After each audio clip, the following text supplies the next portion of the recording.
Hi everyone! Our learning outcomes for Unit 2 include, by the end of this PowerPoint, PPT represents PowerPoint, you will be able to define the ID words for this unit, which we will take a glimpse at in just a second. As always, the ID words and the focus question and the think about this questions and everything else is all found on the syllabus, and you can also find this on Canvas as well. So this unit, Unit 2, we will discover Europe during the medieval ages. That is a millennium, about a 1,000-year period from about the 5th century up to the 15th century, and we will look at what's going on in Europe. And we will look at the main motives for European travels. Why did Europeans decide to travel west, especially across the Atlantic Ocean, which was crazy? They didn't know what they were doing. They didn't know where they were going. They thought they were going to Asia, and it's kind of daunting of a task, to say the least. The likeliness of these European travelers to die was extremely high. So we have to look at why. Why did these people try to do this? Why did they try to go west across the Atlantic? And then we will define the Columbian Exchange once Europeans arrive in the Americas, of course thinking that they're in Asia. They arrive in the Americas, and what happens is called the Columbian Exchange, with goods that are exchanged back and forth between the Eastern and Western hemispheres. And we will look at the big positive and negative effects of this Columbian Exchange. And then lastly, for Unit 2, we will analyze how Cortez, a Spanish conquistador, a conqueror, managed to conquer the humongous Aztec Empire with just a few hundred of his Spanish men. So for this video, we will just be talking about the first part of Unit 2, looking at Europe during the medieval ages. Our IDs, map IDs, and timeline IDs, as always, are found in the beginning of the PowerPoint. So if you ever are looking for something, here is one place to look. And here are our questions of the week as well. We will get to those in a little while. So here's a map of Europe in the 1500s, and emphasized here is the Holy Roman Empire right in the middle, surrounded by these red lines. And this Holy Roman Empire is kind of the center of Christendom, the center of the Christian world. There's the Byzantine Empire towards the east, which is also Christian, but the Holy Roman Empire is by far the most powerful of the Christian states. So we're going to talk a little bit about the political and historical history of Christianity. And I have to define this a little bit because this is not a religious class. This is from the perspective of politics or history based on empirical evidence that historians and scholars have found. This is different, perhaps, from what a priest or pastor or rabbi or other religious figure might discuss. There were Jews in Jerusalem, Jewish people who lived in Jerusalem and in the surrounding territories in the Levant. That's what the modern-day Israel and parts of Jordan and Syria and Lebanon and Egypt were called back in the day. And the Jews have been in this territory since about 1800 BCE, before the Common Era. So quite some time. By the time Jesus comes around the year 0-ish, Jews have been in the territory for quite a while, about 1,800 years, maybe 1,200 years. And the time difference is challenging because we don't have someone dating, counting years at the time. We have names of fathers and grandfathers and great-grandfathers. And that's kind of an interesting way of dating because, of course, people die at different ages. It's not that, oh, okay, we lived to 50 and now we're dead. Some live to 30 and some live to 80.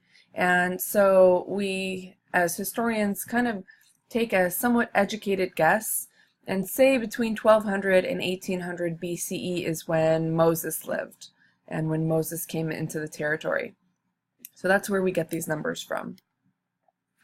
Yoshua, which is the Hebrew name for Jesus, of Nazareth, that's where he was born and raised, in Nazareth, Nazaret in Hebrew. And he was born a few years before the year 0, and he and his family were Orthodox Jewish, and I would kind of consider him a socialist hippie.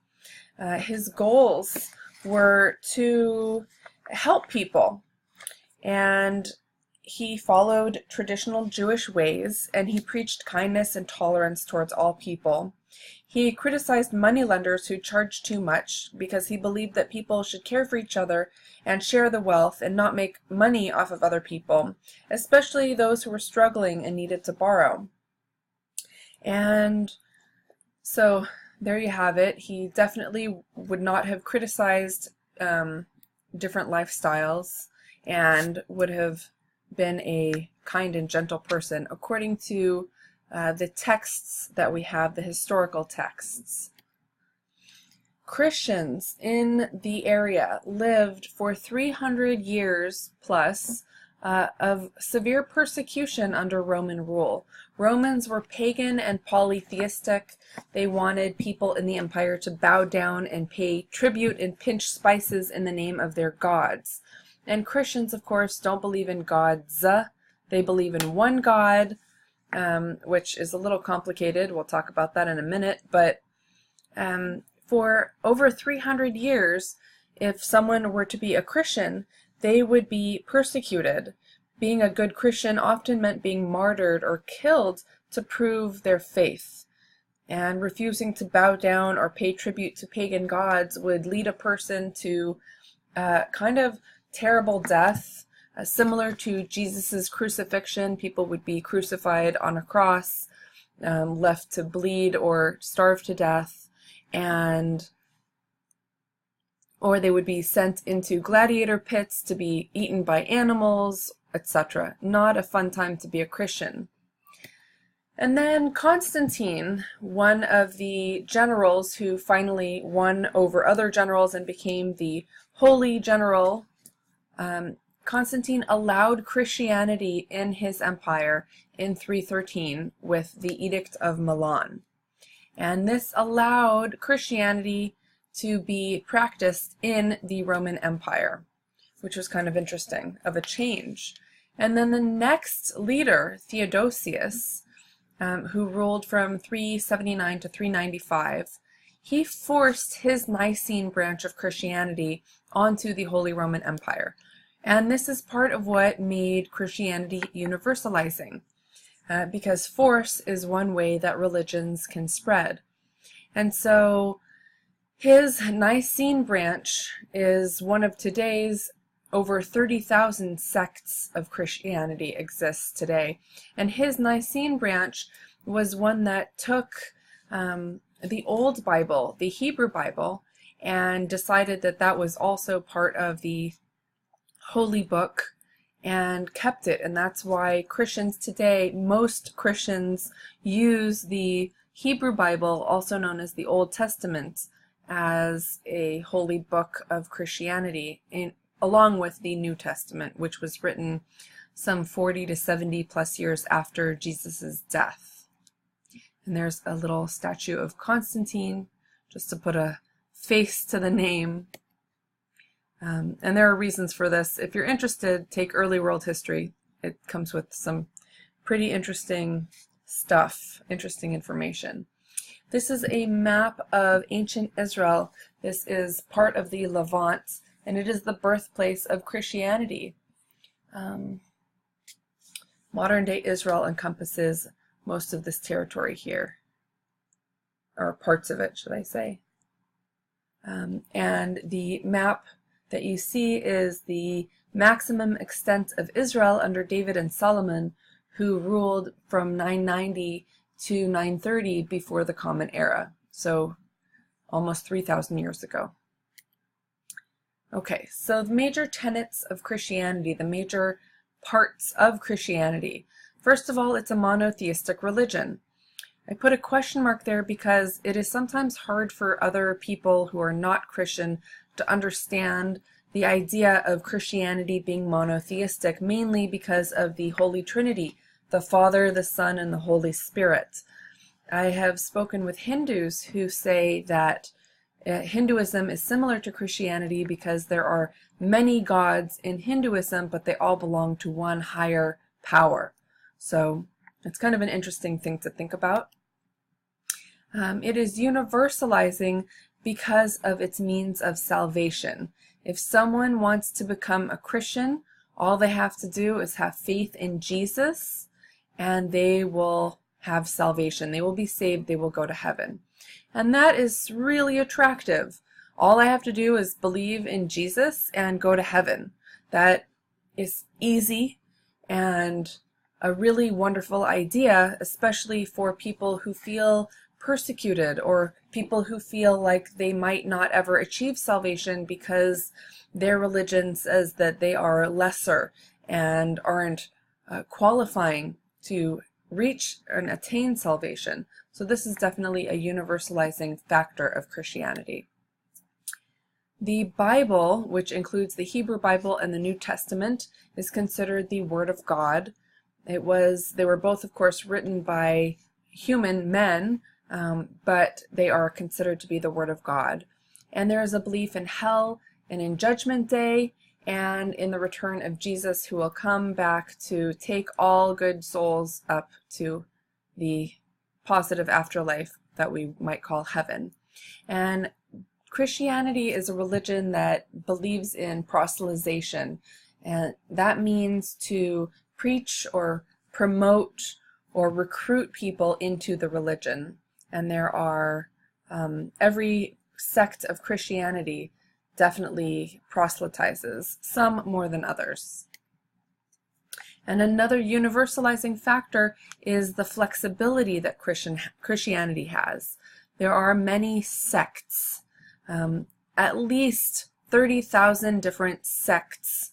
The Catholics and the Protestants are the two biggest groups, but within that there are evangelicals, there are Greek Orthodox, Russian Orthodox, Armenians, so many different types. Even within San Diego alone, there are countless numbers of churches, and even churches that say that they belong to the same sect might do things a little bit differently. So that's interesting to think about.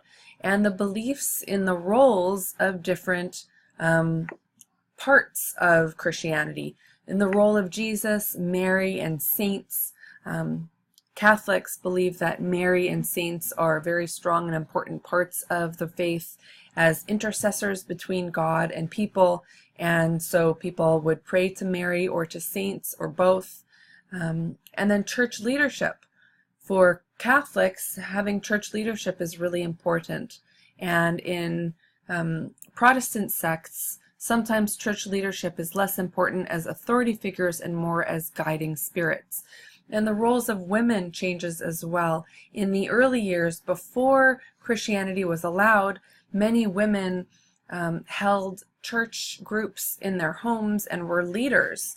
And men managed to take over and kind of put women into secondary or tertiary positions. Now, in some churches, there are nuns, but they are definitely secondary to the male counterparts. During the 5th through 15th centuries in Western Europe, this era is called a few things. Most scholars of the era would call it the medieval ages or the Middle Ages. Some people call it the Dark Ages, and I don't mind the term Dark Ages because I think that there were a lot of dark things happening. And we'll talk about just a few of those very quickly. So the Crusades, which are definitely a universalizing trait of Christianity. The main years of the Crusades are from the 1100s till about 1250 of the Common Era, but really the Crusades lasted through the 1600s. And this was in the Levant area, the area surrounding modern-day Israel, centered around Jerusalem. And the Crusades were basically religious wars blessed by Pope Urban II, who was from France, and his Catholic Church, which was based in Italy. There's a picture of Pope Urban II. And the goal was to restore Christian access to the holy sites that surrounded Jerusalem, which was a very sacred city and a very sacred symbol for all three of the major Abrahamic faiths, Judaism, Christianity, and Islam. The Seljuk Turks defeated the Byzantine army forces. The Byzantine Empire was the Christian Empire of the East in 1071 of the Common Era, and they cut off Christian access to Jerusalem. Prior to this, even during Muslim control, Jerusalem was open to Christian pilgrimages for anyone who wished to visit the Holy Land of Jerusalem and those holy sites like the Church of the Holy Sepulchre. Byzantine Emperor, the Emperor of the eastern part of Christendom, Alexis I, he feared that all of Asia Minor would be conquered, that whole territory, so he asked Western Christian leaders and the papacy, the church leadership, to come to the aid of Constantinople and to undertake a pilgrimage or crusade that would free Jerusalem from Muslim rule. And another cause of the Crusades was the persecution of Christians and the destruction of many sacred sites under the Muslim Fatimid Caliph al-Hakim. Basically what's going on here is that Christians are feeling sensitive and persecuted, and they want to take back their holy sites to preserve Christendom. And part of the problem with these crusades is that it caused the massacre of Jews and basically the violent treatment of some Eastern Orthodox or Byzantine Christians, even though they were the ones who were asking for help in the first place. The Crusades opened up Western or Roman Europeans to the delicious tastes of the East. All the goods of the East, like these silks and spices and porcelain and metals that came from Asia, from China, and from India in particular, were traded in and around Jerusalem.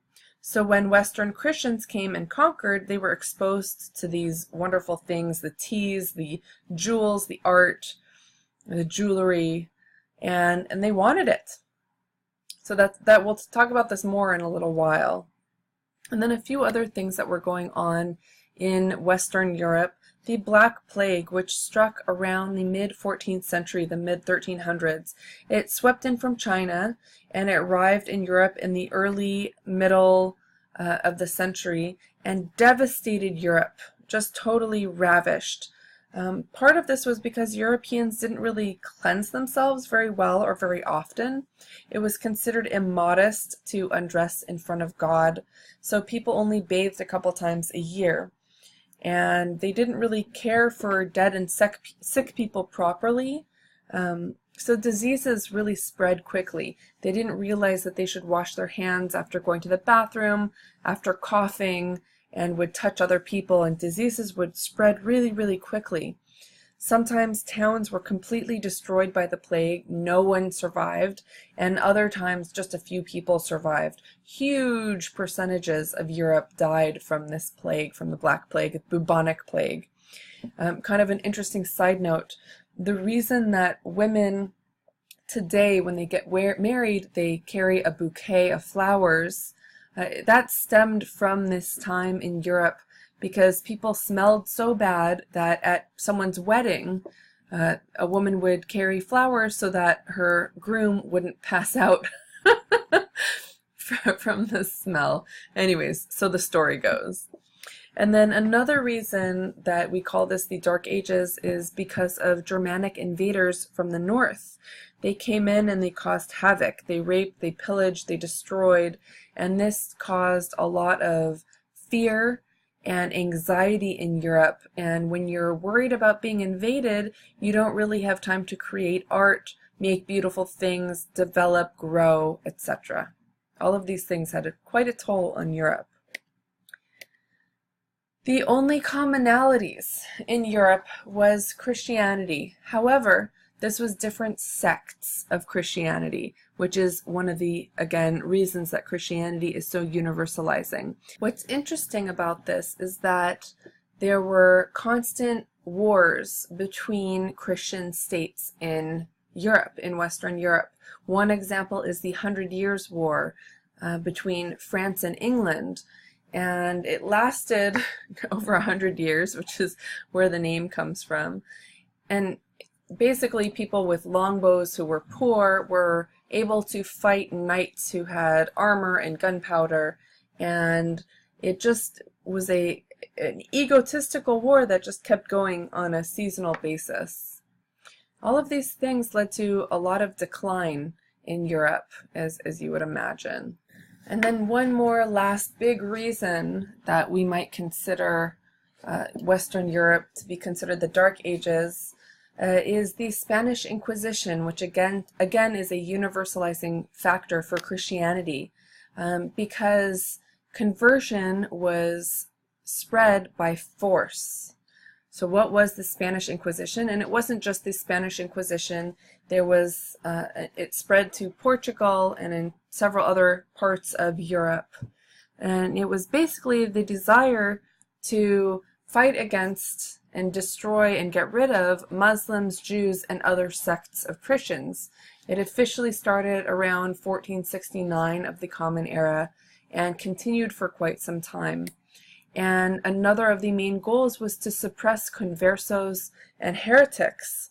And basically, these are people, conversos are people who outwardly converted to Catholicism, but perhaps were privately in their home practicing their old faith because they didn't want to be killed or injured or persecuted or deported.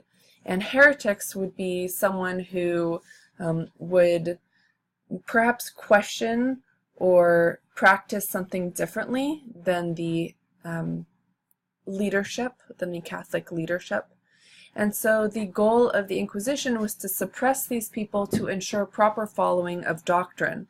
And the reason behind this was because there were beliefs that these others, the Muslims, Jews, and other Christians, and conversos and heretics, all of these others were blamed as the cause of all problems. Social, political, economic problems, even diseases were blamed on these people.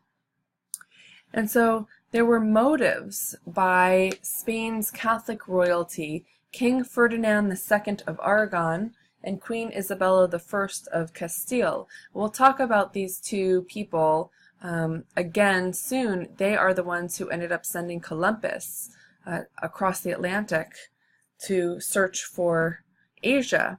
And so perhaps they had some religious motives. Perhaps they really believed that what they were doing was good for God, but more likely these two, King Ferdinand and Queen Isabella, had political motives as Spain's Catholic royalty to force the Inquisition.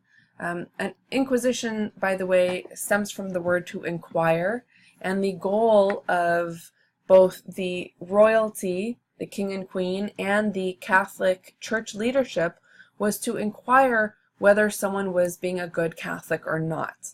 And if not, things would happen to these people. One, they would be persecuted, and two, they might be forced to leave if they didn't convert. In 1492, the same year that Columbus and his men left, the same year was when a decree was issued to have people either convert or leave. They were forcefully deported if they did not convert. And what happened to all of their property? It was confiscated and given to proper loyal Catholics, basically the cronies of Ferdinand and Isabella. And another political motive, aside from gaining the wealth of the people who they either killed or deported, was to increase their political authority, basically weakening opposition and reducing social tensions, or the others, the people who might be a fifth column, so to speak. And so let's take a look at a couple of things here. So this is a spoof by Mel Brooks on the Spanish Inquisition. It is from History of the World, that is the movie, and it makes fun of some really serious things, but at least some people are watching and learning something about history. The first several times that I saw this, I was appalled. I did not think it was funny at all because I'm pretty sensitive of a person, and studying the reality of the Inquisition was absolutely horrifying to me, and I had nightmares for quite some time reading the texts and looking at some of the images from the actual Inquisition. So to see someone making fun of something like this was almost hurtful to me for quite some time. But now I have gotten maybe a little bit more used to it, and so this comedian Mel Brooks, who is Jewish, ironically enough, he created this film, The History of the World, and so this is just part of it, a scene from the Inquisition. Pay attention to the torture types used here, the machines, the technologies that were used, and the attempt at forcing Jewish people to convert to Catholicism, and the intolerance for differences for the other. Some people in the film laugh at other people's misery. It is really sad and totally real. At one point, the auto de fe is mentioned as, it's what people ought not to do, but they do anyway. And the auto de fe was a ceremony in the Spanish Inquisition that included the pronouncement and execution of sentences passed on sinners or heretics. It was basically the burning to death of people condemned as heretics by the Inquisition. Literally, the word means an act of faith in Portuguese. So the auto de fe was something that nobody really wanted to hear, because it basically meant that either they would be tortured to death or deported. The leading character, who is Mel Brooks, by the way, he's supposed to be Tomás de Torquemada, or Thomas of Torquemada, who ruled in the middle of the 1400s, middle to the end of the 15th century. He was a Spanish Dominican friar, so a religious leader for the Spanish Catholic Church, and he was the first Grand Inquisitor in Spain's movement to restore Christianity in the late 15th century, the late 1400s. He was one of the chief supporters of the Alhambra Decree, which basically expelled Jews from Spain in 1492. If you were Jewish and refused to convert, you would be deported. And his manual of instructions did not appear in print until 100 years later, when it was published in Madrid, but it was definitely used throughout the Inquisition. So let's take a quick look at this, and I hope that YouTube will let me keep this. If not, I will post it as MP4 format. Okay, so let's just go back and review some of the images that we see here. Let's see. So these guys, both of these men, are wearing traditional Jewish prayer shawls and a kippah or yarmulke or skull cap to cover their hair. So it just, the imagery here is just that they are religious men. At the time in Spain, not all Jews were religious like this. They might dress like normal Spaniards would, but here is just a means of showing a little bit of a difference. Some of the torture tactics that are used are very rural. Some of the things that they talk about. We'll look at some of the other torture pieces in just a moment, but here these guys are being spun around on this wheel, which was a very common torture tactic, and Torquemada ends up getting a whole bunch of money. Where do you think that money comes from? These people who are being tortured to confess their sins, to attempt to convert. He asks these guys, are you going to have converts today? No, there are no converts. And of course, if someone is a real believer in their faith, then they are not going to convert because someone else tells them or forces them to. Some people, like the conversos, did convert publicly because being tortured sucks and dying is terrible, and life is more important than religion for, I would say, many people. But privately, they would still continue to practice their traditions, their religion, their culture, and that included Jews, Muslims, and other sects of Christians. And then just some of the other imagery here, like the attempt to use nuns to persuade Orthodox Jewish men to convert is kind of entertaining to think about. And then this image here, this is a menorah. It's missing one rung. It would normally be 8, but this is a very ancient Jewish symbol that comes from the holiday of Hanukkah, where the Maccabees ended up fighting the Romans and beating them, or Greeks, and anyways, that's where that imagery comes from. And there we go.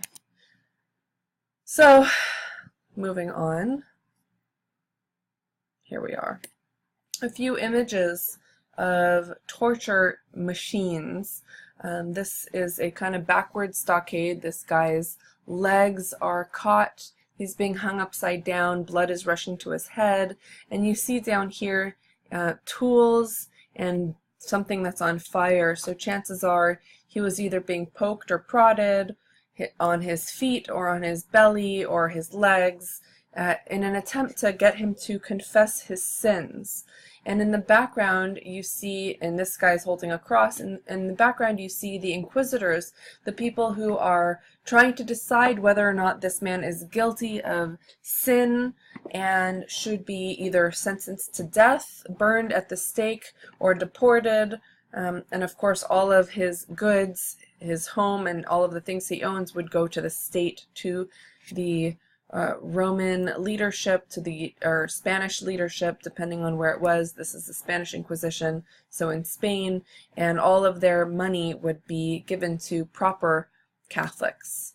This is another image of, and this is from a museum, so this isn't an ancient picture, obviously. It's a modern picture, and these are wax sculptures of men being tortured. In the front here you see a guy on a table being stretched.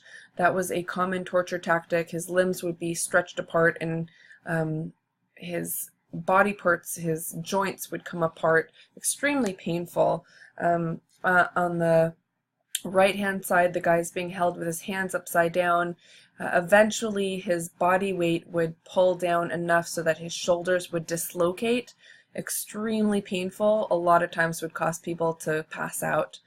And on the left side in the back there is a man in a pillory, which is also called a stock, and the person would be punished for hours or days even, usually in a very public place, so that everyone could see that this person was sinner or committed some sort of crime. People would walk by, hit the person, throw rocks at it. Sometimes people would be stoned to death while in this stock or pillory, throwing rotten fruit at the person. And of course, if you're there for more than a few hours, you'd have to go to the bathroom right there, so you're going to the bathroom on yourself. And it's just very humiliating as a form of punishment, and extremely painful. A couple more images of torture machines. This guy is being spun on a wheel, and there's fire underneath him, so every time he goes under the wheel he ends up getting burnt just a little bit more, until either he would confess his sins and say, okay, I'm converting, or I'm a sinner and please forgive me, or he would say, no, I am going to stick with my faith, I did nothing wrong, I believe in my God, and he would be killed in this manner. What a horrendous way to die. And of course in the background you see the Catholic Church leadership watching and writing and deciding on whether or not he was a sinner or whether he should be let go. And this image is a woodblock print.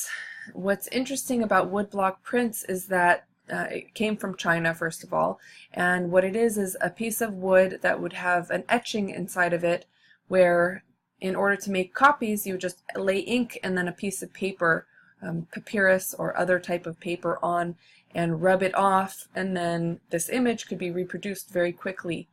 And an image like this would be read by anyone, even the great majority of people who were not literate, who could not read or write. Everyone can read an image, and some of the things that you see here, a guy being burned up here, someone being hung, this one looks like, I don't know, maybe body parts are being removed. This woman has her eye being pulled out. This guy's chest is being cut open. This guy is about to step on his junk, on his private parts. Down here, it looks like this guy's holding an axe, and who knows what's going to happen to this man. This guy's head is going to be chopped off by this scary looking person. This woman is either maybe dripping hot wax onto this person or maybe praying for him. And then on the very right at the bottom, there's an image that looks sort of like a skull type figure about to chop the hand off of another person. And these type of torture tactics were very real, and this is just, I'm not even getting into the real grotesque ones. If you're interested in looking it up, just look in medieval torture tactics, Inquisition torture machines, and you will find things that were inserted into women in particular, into the vagina or anus, people being torn open by being placed over items that would literally cut up into them, and they would have weights placed on their legs and limbs to cut them in half, basically. Oh my gosh, we are such grotesque creatures as humans. Really kind of amazing things that people did, all in the name of God, in an attempt to convert people. And I have to say, if I saw this, I would convert very, very quickly. And of course, I would probably continue to practice my own faith at home. But openly, I don't think I could deal with this type of stuff for myself or for my family. This is horrifying. And it's not like you can just run away. There's not a plane to catch or a train to catch. You would have to go into an unknown place without speaking a language. There are no dictionaries that will help you translate. You don't know anyone, so it's not like you're going to leave and escape to go somewhere else, because you don't know where to go, really. So, a somewhat more positive note on Europe. There were inventions that were used and modified in Europe, and in many cases, as with all inventions, when the original is created, it becomes improved upon over the years with new inventors, and that is in many ways what happened in Europe. One example of that is universities. Starting in the 1200s, universities were created in Europe that were copied in many ways from Muslim madrasas, which I'm sure you all know what that is from last unit. But a madrasa was a place where scholars would come to study the Quran, the holy text of Islam, and would also in many cases learn science and philosophy, namely Greek philosophy, ancient European philosophies that had been removed from Europe because the Greeks were polytheistic and pagan, and when the Roman Empire became Christian, all of that old stuff was removed, literally deleted and burned from the history books. So in the 1200s in Europe, universities were established, and these were mainly places where people would study the Christian texts and doctrine. And eventually other ideas would come into play, like science and old philosophies like Greek and Roman ones, especially during the Renaissance a few hundred years later from now. Trade routes, especially sea routes and navigational technologies and travel technologies that came from East Asia, namely China and India, helped Europeans in traveling in a lot of ways. We'll talk more about that soon as well. And in 1455, the printing press was created based on Chinese movable type and block print. And this allowed people who could not read to read images, because most people can read an image and understand a basic meaning. And the Chinese movable type, Chinese characters are words rather than letters. But the idea of movable type was introduced in Europe with Gutenberg in 1455, and this changed the course of history in a lot of ways. A few of the images on the bottom, on the left is a text that shows the alchemy of creating gunpowder, and this is of course a Chinese text because that's where gunpowder was invented. And then on the right is a very scary looking, in my opinion, European monk. I don't know where his eyes went. That's why I think it's kind of a scary image. but he is making gunpowder that came from Europe, came from China. And so we can see the combination and the influence that the East had in Europe. So Johann Gutenberg, he ended up inventing in Europe the idea of movable type to create a print press. And the Gutenberg Bible is one of the most printed books of all time. And this helped increase the literacy rate in Europe, and all sorts of information was able to be expended in a huge degree, in a huge number across Europe. Let's take a look at a little video about this Gutenberg Bible. More important than the internet, television, and radio, and it's more than 500 years old. Mark, I'm going to begin with a sentence that I rarely say. I'm standing next to the Gutenberg Bible. Yes, indeed you are. This is arguably one of the most important books in the history of the printed book. Certainly the first book printed in Western Europe using movable metal type. Why it was meaningful that this was printed with movable metal type. Prior to Gutenberg's printing this Bible, which was done in 1454, any kind of communication would have to be done by hand, by manuscript. So if you had a Bible, and I wanted a copy of the Bible, we would have to have somebody hand copy your Bible.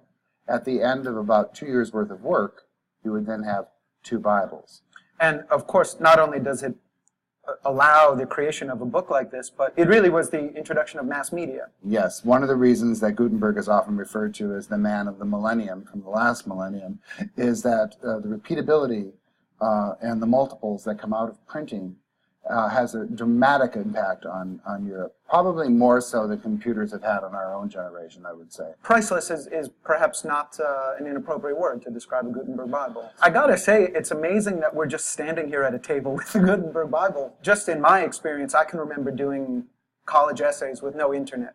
So in my little myopic world, the internet is a huge innovation. But this innovation dwarfs that innovation. I think we have a sense of what we're talking about in terms of revolution when we look at what computers mean in our lives. You have to remember that prior to Gutenberg, especially with large texts, copies of Homer, for example, the Iliad, you would most likely travel to read that text. Amazing. By 50 years after this book is printed, the world has been completely changed. There are millions, literally millions, of printed books in Western Europe, all prompted by Gutenberg's effort to create a manuscript by using print with movable type. And this is the actual book that came off his press. It's an extraordinary honor to look at something that sparks a revolution of this caliber. Remarkable. All right, thank you, sir. Gutenberg Bible, here it is. I'm Mark Demunation, Chief of the Rare Book and Special Collections Division here at the Library of Congress. Okay. So there we have some of the importance of the print press. Other things that were printed were woodblock prints. Again, this image is a Renaissance picture of Florence, Italy, and it was printed in 1493 in Nuremberg, which is in Germany. And so now someone in Germany can see what Florence, Italy looks like, and maybe a few people in the same neighborhood can have the same exact image, which is unreal to think about, at the time at least. So the Renaissance literally means rebirth or rediscovery of culture, and this took place in Western Europe from about the 1430s through the 1550s. That's an approximate timing of when we label the European Renaissance. And part of it, the main part, is the mixing of church doctrine, mainly Catholic church doctrine, with ancient Greco-Roman ideas. And for the first time in about over 1,000 years, ancient Greco-Roman ideas are being brought back thanks to Muslim madrasas that held the ancient Greco-Roman ideas for Christians for that 1,000-year period where all this information was banned.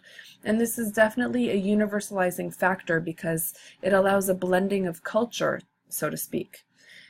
With the mixing of ancient Greco-Roman ideas and church doctrine came a lot of art. And the art was extraordinary. We'll look at some of the images in just a moment.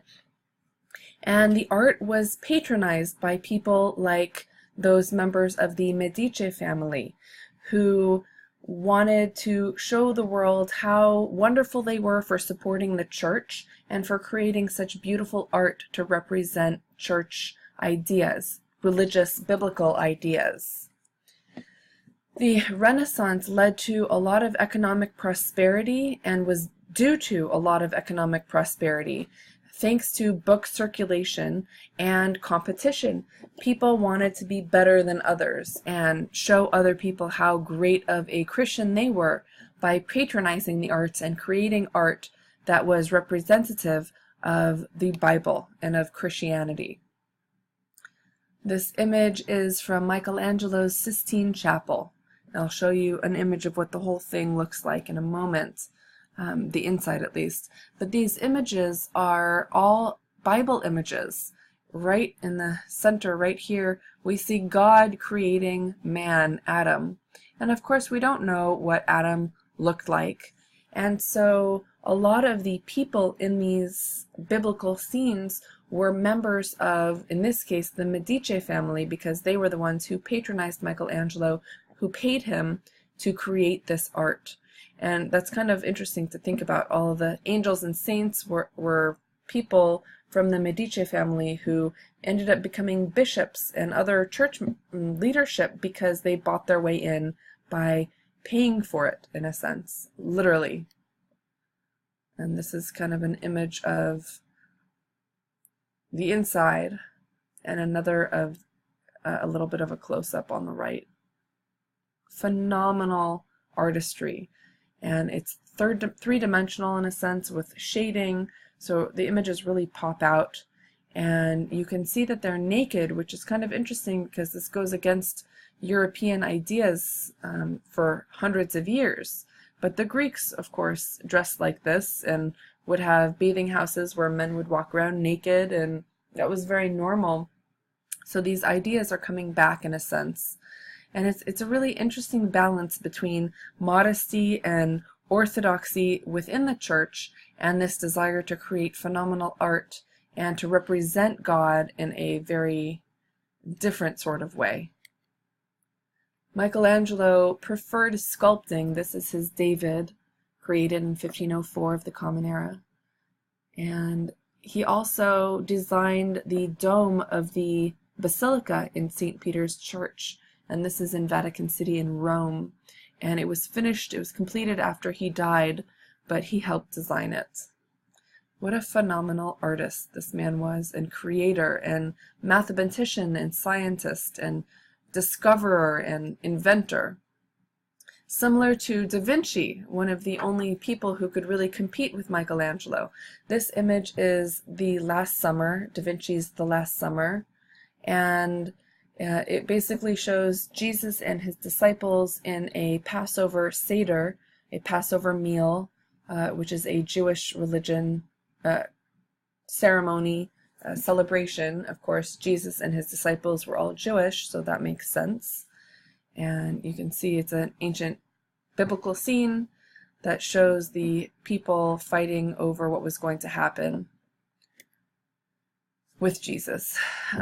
Here is Leonardo da Vinci's Mona Lisa, and the Vitruvian Man on the right. You can see it's very science-based with measurements and ideas that came forth. He invented so many things, and he was one of the few people allowed to dissect humans, which was kind of unheard of and horrifying at the time. We did not know what went on inside of a person, because people were sacred, and when a person died, they had to be buried in order to go to heaven.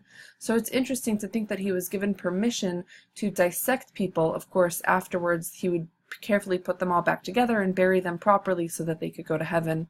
And here we see a pregnant woman who died, and she was dissected to see how a child was being created inside of her. What a magnificent scientist he was. These men are real Renaissance men, so to speak. This is Botticelli's Madonna the Magnificent, created in 1485. And you see here the Madonna, in this case, is Mary, Mother Mary, and here's little baby Jesus in his golden diapers. And above Mary, you see the sign from God, the crown of God, of glory, so to speak. And the imagery here is very ancient with Greek and Roman influences, but very religious and Christian in ideology. And it has a lot of three-dimensional form. You see the background goes really far back, so it definitely has depth, and there's a lot of shading to create a 3D design, and the images, the people sort of pop out because of this. Prior to this, art in the Dark Ages was very two-dimensional and flat and dark, so to speak. I keep saying that, that's kind of entertaining. Haha, so to speak. Haha. Anyways, Raphael's School of Athens. Raphael was another one of the magnificent artists of the time, and we see in this image a lot of ancient characters from old Rome and Greece. In the very center, right here, is Plato, who's pointing towards the sky, and Aristotle, who's pointing towards the earth. Plato was a philosopher who believed in kind of what we would consider quantum physics today. It was very fourth dimensional and believed in energy and spirits, and Aristotle was very realistic and believed in science and math and wanted everything to be proven. And all of the people in here are different ancient characters. Okay. Whew! So we just discovered Europe during the medieval ages, and the next parts of Unit 2 are looking at European travels, defining the Columbian Exchange, and looking at how Cortez managed to conquer the Aztec Empire.